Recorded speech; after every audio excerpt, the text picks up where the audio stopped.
before I get started, and I want to tell you guys that I went to the thrift store, one particular thrift store, 3 times this week, and that's rare for me. The only reason why I was doing it is because I was going out to a DMV, the Department of Motor Vehicles, and it's right by the thrift store, one of the thrift stores that I go to. So I went there 3 times this week. And let me tell you something. Let's talk about thrift store behavior, okay? On Wednesday, we had a 50% off day, and it was a completely random 50% off day. So I figured, all right, I got to shoot over there that day and check things out.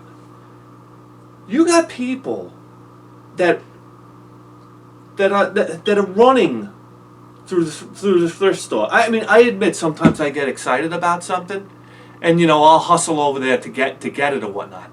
But I mean, you got people that are literally almost running down the aisles, or they're like this. They're like crouched down and they're looking at the shelves. Come on, listen. If you've learned anything, shopping in the thrift stores, it's that it's about timing. And I don't care how much you rush, or or how early you go, because I got news for you. That doesn't make a difference either. You can get there as soon as the doors open. Guess what? You're not going to find anything. You can get there on a sale day. Guess what? You're not going to find anything. Sometimes the best times to go are the worst times to go that you think in your head. It's completely random, and it comes down to just timing. So what I do is I go there, and I get my cup of coffee, and I go there real relaxed, and I breathe. When I pull my car into the parking lot, I don't do like a speed walking race into the building. No. Because guess what? You run in there and you look at the shelf and there's nothing there, and you walk away. Next thing you know, the guy's coming out with the trolley car, or the little cart that he comes out with, and he starts loading the shelves. It's just about timing. So take it easy. And I see the sharks cruising in there. That's the word, sharks. There's sharks out there and they're cruising.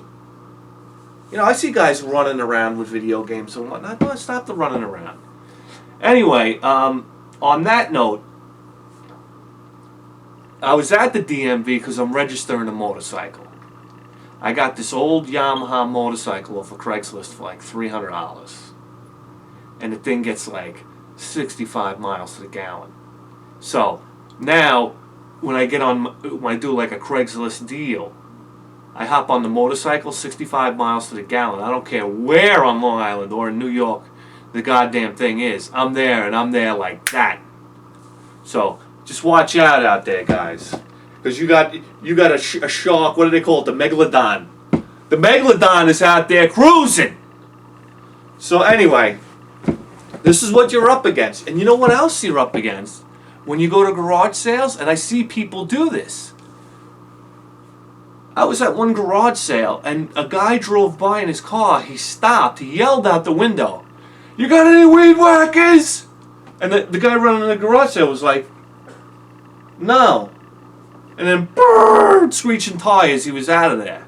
So you got guys like this. I don't know what the guy's doing. Maybe he's building go-karts, or he's building scooters, something like that, or remote control cars, and he needs weed whacker motors. I don't know.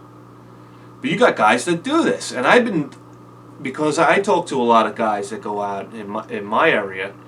You got sharks out there cruising video games like this. There's a lot of competition out there, just so you know. Just so you know what you're getting involved with.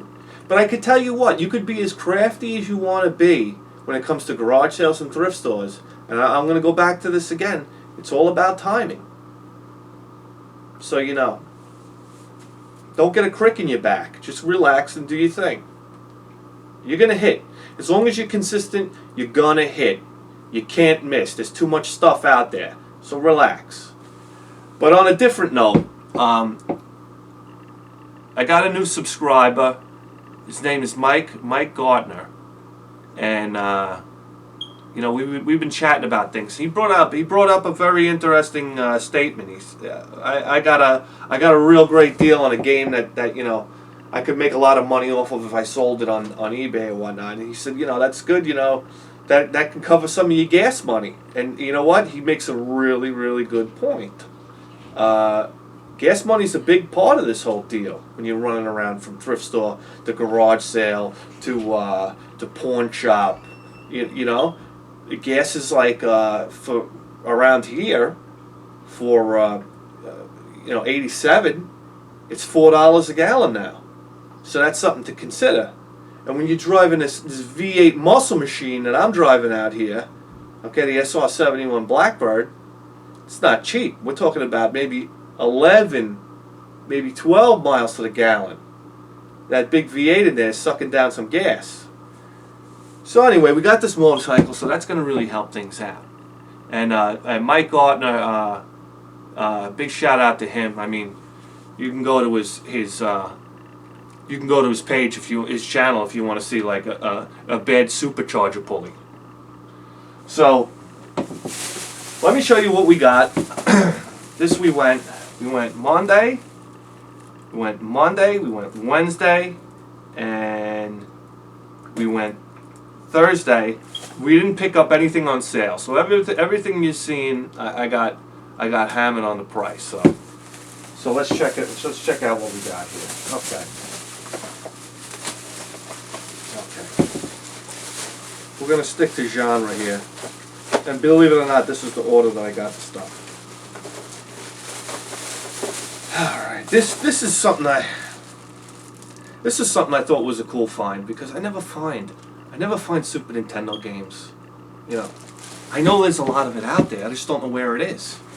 There's no shortage of Super Nintendo games. I was around when stuff was coming out. Everybody had it. But it's not turning up anywhere. I think Super Nintendo games are very desirable lately. All of them except for the ones I got. Here we go. We got for $1.41 the Super Scope 6 game. Let me get it out of the package here.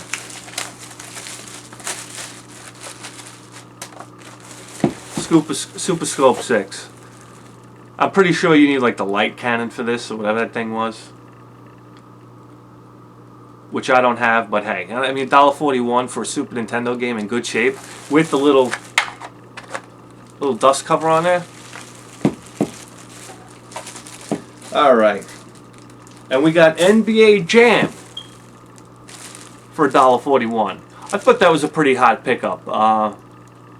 When it comes to sports games, it's got to be like golf, boxing, or if it comes to basketball, NBA Jam. I'll play this game. I can remember playing this game in the arcades. I think I remember even playing it for either the Genesis or maybe even the Super Nintendo. A little dirty, a little dusty. But NBA Jam.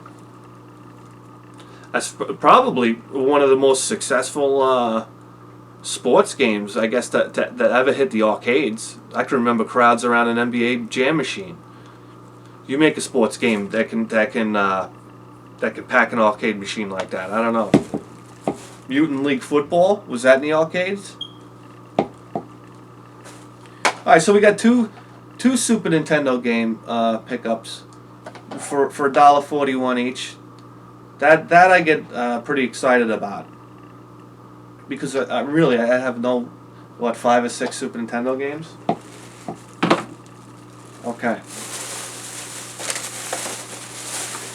All right, this next one, guys. If I'm gonna be honest with you, I'm just flat out embarrassed about this one. I think I didn't think it through enough. I don't know. You guys tell me what you think. We got a Turok 2 N64. It's in the wrapper. I don't know. You know what? I was leaving the store. I was coming up dry, and this guy came out with these games, these 2 games, and $9.99. $9.99, and the very next day was the 50% off day, and I just knew I wasn't going to see these again. And I'm not really sure what they're worth in the box, in the wrapper, or whatnot. I hate to pay $9.99 for anything, but I don't know. I took a shot at it. Yeah, Turok 2, Seeds of Evil, Nintendo 64, wrapped up in the box. Who knows? We'll have to see. We'll have to see if this was a folly or not. The other one is another boxed in the plastic N64 game I never heard of. Wipeout 64. Even has a little hanger on it. Is that worth anything? I don't know. But here we go, $9.99. So I whipped out $20 for these two games alone. They're gonna stay in the box. They're gonna stay in the wrapper. I'm not gonna play them. So it makes me wonder. I'm like, what am I doing? What am I doing with this one? I don't know. We'll see. I didn't look them up on eBay or anything. I don't know if they're worth anything. All right. Now this next one I'm real psyched about. Okay. Don't own a Game Gear. Never owned a Game Gear. My buddy across the street from me, Georgie, growing up, he had a Game Gear, and at that time I had the Lynx, so you know it was very heated competition between us. You know, I thought you know the Lynx was a far superior system, which it is, and he was like all up on this Game Gear and whatnot. You know, my Lynx was like going out of business. His Game Gear was still in business. We used to argue, but I guess this is a nostalgic thing, and I think I got a really good price on this crap.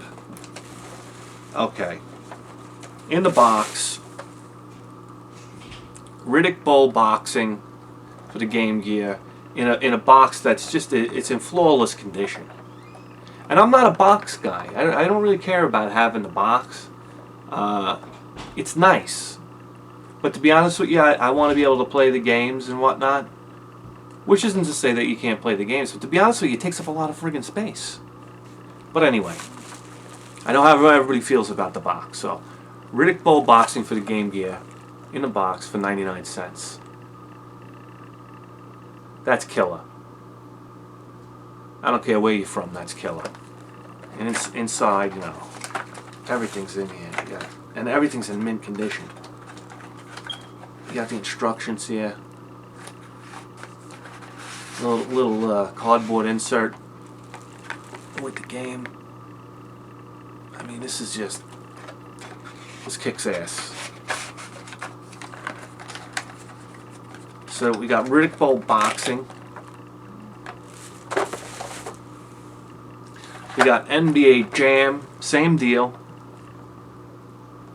99 cents. All the stuff inside. Box is in great condition.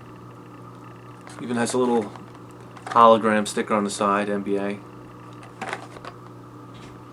Box is in great condition, but they don't mind punching staples through here. This is like, you couldn't put this in a bag. They put everything in a bag. Anyhow. And NHL All-Star Hockey. Same deal. In the box with everything.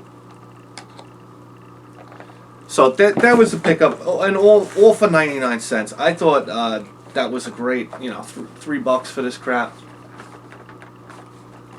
I thought that was a great deal. This is the most exciting part of all pickup for this week. So there we have it.